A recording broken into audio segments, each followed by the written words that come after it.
Hello and welcome to Moneylife News and Views. I am Debashis Basu.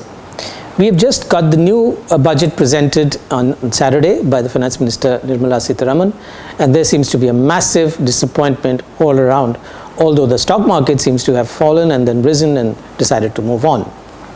Before the budget, there seemed to be a consensus among businessmen and among financial sector experts that this budget is going to do something truly innovative and big to put India on the growth path. As you know, India has been suffering from a very slow growth, given the kind of growth it's required to bring out millions of people from below the poverty line, and it's just been about 5% or so in the last couple of quarters. The consensus of hope before the budget, best captured in a note I received from a business consultant 2 days before the budget, went like this. He wrote, 2020 will be remembered for many years for the way things changed quite abruptly in India. That tipping point could be the annual budget on February 1st. That one line captured what was being expected. Truly radical, something extremely reformist. However, after 2.5 hours of torturous exercise which passed for the budget speech, there was massive disappointment over the failure to do something momentous to stimulate growth through the budget. The fact is that the budget was just too long and too mediocre, and there are too many complexities. And that will do very little to accelerate growth or create new jobs. The question to ask is, what was such strong expectations based on? Why did so many thoughtful, accomplished and successful people get it so wrong? After 6 previous flop shows which passed for the budget from 2014 July until now, why the fervid belief that the 7th time would be any different? The simple answer is a combination of 2 things: false belief and willful blindness. You can have all the facts and make all the right conclusions and diagnosis about a situation, and then you can spoil it all by taking a leap of faith, using your own false beliefs as your stepping stones. Something similar seems to have happened here. Here is what the smart crowd willfully ignored about the last 6 years. Punitive laws, a series of disastrous economic policies, stronger state intervention at all levels, more friction for businesses and citizens, reliance on babus for ideas, disdain for domain experts, imposition of more complex laws and rules, many of them passed through the parliament by subterfuge, and continuous manipulation of economic data. And of course, finally, governance by slogans, memes, catchphrases, and abbreviations. This is the picture of the last 6 years. And all this combined to lead to a very severe economic slowdown. Intelligent and successful people who are supposed to make real-life decisions involving billions of rupees seem to have ignored all this and decided that this budget is going to be vastly different from the previous 6 months. And why was this thinking? Where did this come from? Now, for this we need to go a little bit into academics, into certain framework of belief that researchers have studied and concluded on. Margaret Heffernan wrote a fantastic book called Willful Blindness. In that she says, we can't notice and we can't know everything, right? And we know that. So we have to filter out or edit what we take in. So what we choose to let through and to leave out is absolutely critical.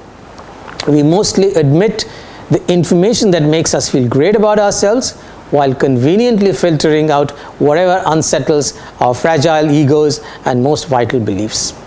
Ideology and orthodoxies powerfully mask for what to the uncaptivated mind is obvious, dangerous, and absurd. And crowds provide friendly alibis for our inertia to change this. The consultant that I referred to in the beginning, who said that 2020 is going to be a turning point for India and to be led by the budget, had a hypothesis, which went as follows. I'm actually quoting from what he has written. We have reached a point when there is no other choice, that is NOC.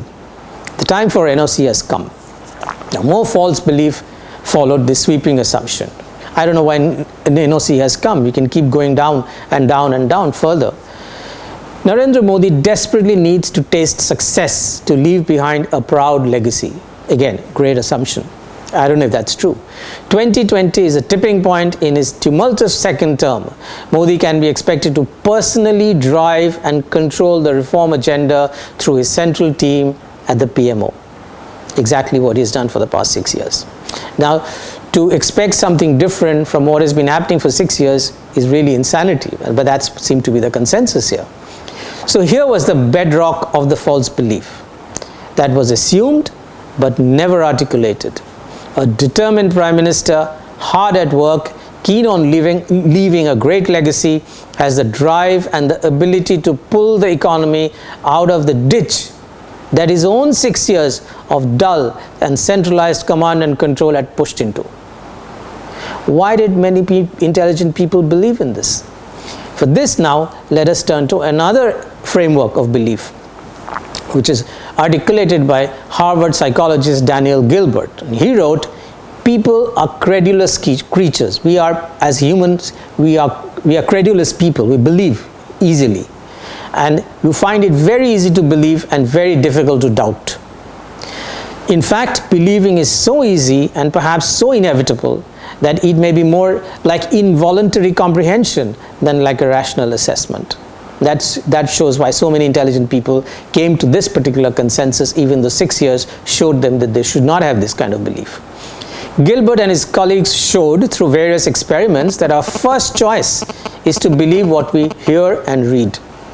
Now, if you combine these two separate notions, one of Margaret Heffernan's convenient filtering, which I mentioned earlier, and our inherent credulity established by Gilbert and his team, it becomes very crystal clear how the false consensus was formed. Fund managers, businessmen, consultants all wanted the budget to deliver high growth because they have a vested interest in it and because of their belief that a visionary leader is going to turn things around for them. Hence, irrespective of this regime's bumbling ways, they developed a self-serving hypothesis in their own minds. Now, smart guys do the opposite. How do we know? We know it from a field where it is very, very costly to be wrong. In this case, a consultant can be wrong about a revolutionary budget, but nothing is going to happen to his business. But traders and fund managers can't afford to be wrong with their basic beliefs. Now, look at the two of the top US investors of 80s and 90s, and these are George Soros and Michael Steinhardt. George Soros was a trader and Steinhardt was an investor, but both believed that you make big money only when you notice that the entire market is believing in something which is false and you bet against it. Steinhardt called it developing a variant perception. Warren Buffett put the same thing slightly differently. He said you pay a very high price for cheery consensus. Saturday drove home this point really hard for many bright minds who were hopeful absolutely without any basis. Thanks for watching.